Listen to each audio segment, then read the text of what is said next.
Welcome to our channel. Today we how to deploy Zendesk, beginner guide step by step clearly. Begin by visiting the Zendesk website.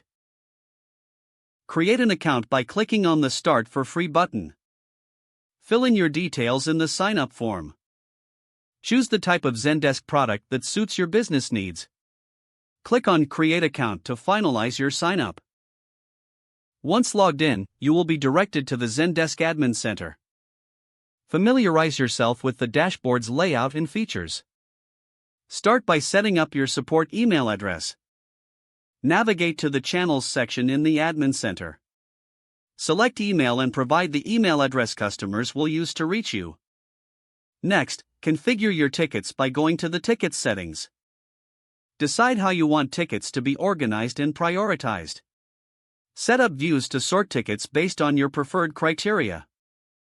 Now, create your Help Center by selecting Help Center from the admin sidebar.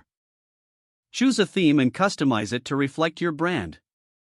Add articles to your Help Center to provide self-service support. Next, set up triggers and automations under the Business Rules section. These will help manage ticket routing and notifications efficiently. Now, integrate any necessary third-party applications by going to the Apps section. Choose the apps that enhance your customer support experience.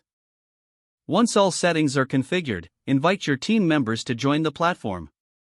Assign roles and permissions according to their responsibilities.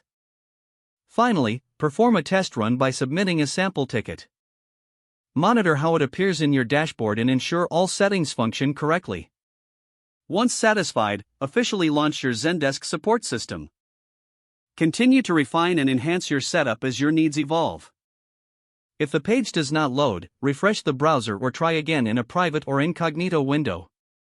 Make sure you are using the correct email address, then retype it carefully to avoid small typos. Don't forget to like this video and subscribe to our channel for more step-by-step tech guides.